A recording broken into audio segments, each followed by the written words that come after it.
It's already been over a decade since One Punch Man first hit our screens and changed the anime game forever. Season 1 dropped like a meteor. Crisp animation, unforgettable characters, and of course the bald-headed goat himself, Saitama.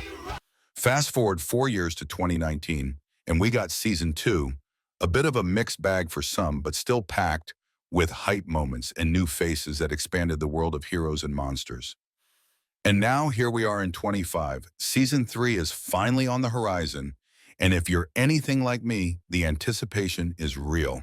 The manga redraws, absolute fire. Murata's art, on another level. And the story, it's only getting more intense. But while we wait for the next chapter in the anime, I found myself spiraling into that familiar void of boredom. You know the one, where you've rewatched every fight scene, reread every panel, and you're still craving more OPM content. So I thought, why not make a video about something we all love? The baddies of One Punch Man.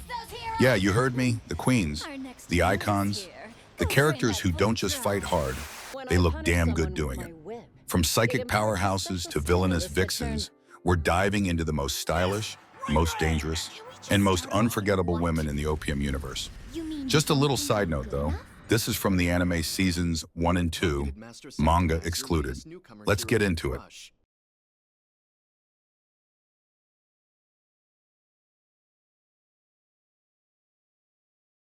All right, let's kick things off with the monstrous side of the baddie spectrum. These aren't your average villains. They're dangerous, deadly, and absolutely baddie. Let's get into the top 3 monster baddies in One Punch Man. Number 3, the Medusa monster, aka Eyesight. At first glance, she might look like a total knockout. Elegant, mysterious, and just the right amount of creepy. But don't let the looks fool you. That beauty turns to horror real quick. Honestly, I don't blame Underdog Man for what he did. I probably would have done the same. She's the kind of monster that makes you question your instincts and your survival skills. Number 2, Mosquito Girl. Now this one's a classic. Straight out of the House of Evolution, Mosquito Girl is sleek, savage, and absolutely unforgettable. With her razor-sharp wings and blood-sucking charm, she's a walking contradiction. Beautiful and brutal. Mosquito Girl is basically a wild fusion of human and insect, rocking that light exoskeleton that lets her zip through the air with ease. Her limbs, long, sharp, and ending in twin hooks, built for tearing through enemies. Her digitigrade legs, extra forelegs, and bristled biceps and shins, striped like a hornet, make her even more intimidating. Oh, and let's not ignore the fact that she's got a pretty curvy figure for a monstrous hybrid. A lot of fans, including me, ranks her as a top-tier Class S waifu candidate. And honestly, I get it. She could suck you dry, literally and metaphorically, and you'd still say thank you. All right, enough talking. Let's surrender our blood and let her suck us dry. What a weakling! Soon, the more powerful she becomes. I think I'll have your head now! Taking the top spot, or maybe sharing it with Mosquito Girl, is none other than Do-S, the queen of pain, the mistress of mind control, and a fan favorite for all the right reasons. With her dominatrix aesthetic and sadistic flair, she's got every simp in the fandom on their knees, and she knows it. I wouldn't call myself a simp, but let's be real. I'd follow her orders without question. No mind control needed. I mean, who am I to defy her? See? I didn't lose. Next time you die. Thank you. You look so cute when you're panicking. Unfortunately, these fools... How does it feel to have your lackeys take it? Are you holding back? What if I let you join Mr. Super... Still holding your own. But just how much more can you take? Yes! Time for some... Your younger sibling is the Class S hero known as Terrible Tornado. She'll make a far better toy. Even after all that, she won't give in? Such strength of will. I hate girls like her. That hurts, you bitch! But forget it! I'm What's causing these tremors? Something is approaching. Now you'll meet her. This is more serious than I imagined. We need to retreat and regroup. Stop her, slaves! Escape! These monster baddies prove that in the world of One Punch Man, danger and allure often go hand in hand. And honestly, we wouldn't have it any other way. Now, when it comes to the hero side of the baddie spectrum, there's really no debate. The spotlight belongs to the Psychic Sisters. Two of the most powerful women in One Punch Man, and two of the most talked about characters in the fandom. Let's start with the older sister. Tatsumaki is a lowly-like character with extrasensory perception, or simply an Esper. Though her petite stature and youthful facial features may make her seem adolescent, she is, in fact, an adult. Just one who hasn't exactly hit a growth spurt. Her outfit is nothing short of striking. A form-fitting V-neck black dress with a high collar, long trumpet sleeves, and 4 high-cut leg slits, elegantly highlighting her shapely, long legs. She pairs it with matching black low-heeled shoes, completing her signature look. Oh, and let's not forget, she wears Schrodinger's panty. You either see it or you don't. Tatsumaki's personality is as explosive as her powers. She is brash, moody, hot-headed, and impatient, showing little respect to those she deems incompetent. With an arrogant, superiority complex-driven attitude, she makes it clear that she considers herself leagues above most others. Tatsumaki isn't just a powerhouse. She's a narrative force in One Punch Man. As the second-ranked S-class hero, her psychic abilities are on a whole different level. We've seen her casually lift entire cities, crush monsters without lifting a finger, and even go toe-to-toe with dragon-level threats like it's nothing. But what's really interesting is how her strength isolates her. She's so far above most heroes that she doesn't even bother with teamwork. And that's not just arrogance, it's survival instinct. She's been strong for so long, she doesn't know how to rely on anyone else. Her dynamic with her sister Fubuki adds a layer of emotional depth. Tatsumaki's overprotectiveness isn't just sibling love, it's rooted in trauma from their childhood.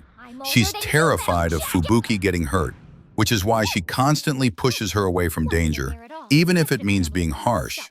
That emotional wall she puts up, it's not just pride, it's fear. And despite her cold, no-nonsense exterior, Tatsumaki has moments that hint at vulnerability. She's not just a psychic nuke in a tiny frame. She's a character with layers, and that's what makes her so compelling. She's not here to be liked, she's here to win. And she usually does. Powerful, but as a waifu, well, let's just say I'm not sold. While many would gladly simp, I won't be lining up anytime soon. And if, hypothetically, I found myself alone with her, would she even consent to it? Honestly, I'd probably be dead before I found out.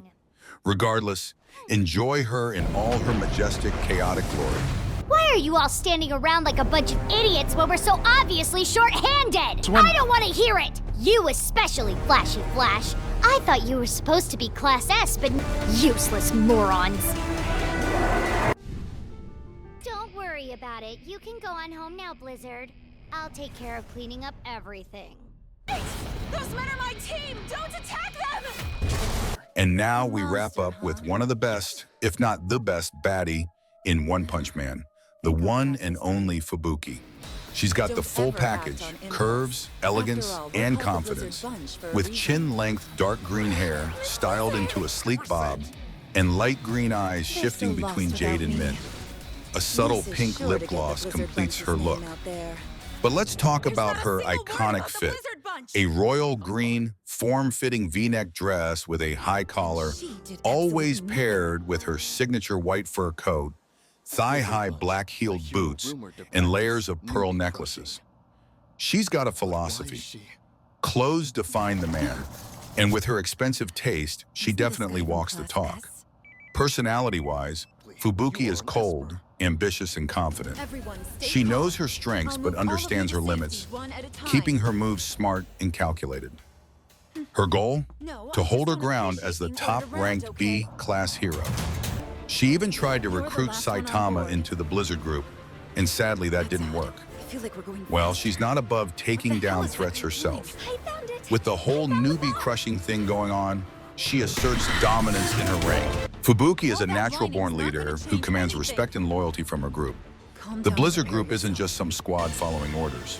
They're willing to put their lives on the line for her. And she's not just using them to climb the ranks. She genuinely cares for them, even though she could rely on her own telekinetic abilities. But everything changes when she meets Saitama. He pushes her to face her fears, stop holding herself back, and aim for something greater, A-class. Instead of relying on her group alone, she starts focusing on growth and strength, making sure her people keep improving alongside her. What's really interesting, though, is how her perspective on Tatsumaki shifts after witnessing Saitama's raw power. It's not just about proving herself anymore. She realizes her sister has been carrying an insane burden alone, and instead of competing, she wants to support her. Behind her cold, confident, and sometimes insecure persona, Fubuki is someone who genuinely cares, not just about her rank, but about those closest to her. Honestly, she's got depth, ambition, and a drive to break free from limitations, making her one of the most compelling characters in OPM. Excellent. Let's talk about Fubuki, not just as a baddie, but as a tactician, a leader, and honestly, one of the most layered characters in One Punch Man. Beyond the glam and the fur coat, Fubuki is a strategist. She doesn't just fight with power, she fights with her head. Her creation of the Blizzard Group isn't just about ego or control. It's a calculated move to build influence, to create a safety net in a world where strength alone doesn't guarantee survival. That's smart. That's leadership. And while she may not be S-class in rank, her mindset is already there. She understands the value of alliances, the importance of morale, and how to manage people, something most S-class heroes completely ignore. She's not just trying to be strong, she's trying to build something sustainable. That's rare in a world full of lone wolves and reckless powerhouses. What's also interesting is her emotional intelligence. Fubuki reads people well. She knows how to manipulate, sure, but she also knows when to back off, when to support, and when to challenge. Her interactions with Saitama show that she's not just looking for strength. She's looking for stability, for someone who can anchor her. And that's kind of beautiful, in a way. She's also evolving. Slowly but surely, she's stepping out of her sister's shadow. Not by trying to outmatch her in raw power, but by carving her own path. She's learning to stand on her own, to lead without fear, and to embrace her own version of strength. And that's what makes her so compelling. So yeah, Fubuki's got the looks, the attitude, and the drip. But she's also got the brains, the ambition, and the heart. She's not just a queen, she's a queen in the making, with a plan. It's done! Here's the catch. For all her power, poise, and leadership, she's got one serious inferiority complex. Living in the shadow of her far stronger sister, Tatsumaki, she struggles with frustration and insecurity. But honestly, in terms of raw power, yeah, Tatsumaki wins. But when it comes to looks, presence, and sheer baddie energy, Fubuki takes the crown. So no need for the insecurity. Murata really crafted a masterpiece with her character design. Probably. S-class waifu material? You free? Absolutely. Grab a bite. Attitude? I just Yeah, remembered she's got something I some, have to do. but not a problem. Yes, right. I can So fix get her. moving. Anyway, I enough stumbled talk. on a Let's golden enjoy our queen. opportunity. Hold on! Phil, there's nothing we could have done to stop him. Not a bad wager. If I defeat you, their minds will be freed, yes? Then they'll be in my debt like killing. What are you doing? Area, then they're just in the way. You brought are my pets now. Ow! Oh, my big sister will come. Even without the pain you put me through when she's pissed off. There. My sister, Terrible Tornado. That's her. Tornado! I know it looks bad, but I'm still fighting this. I hope you enjoyed the baddies of One Punch Man. Look, Peace the out. monster got away.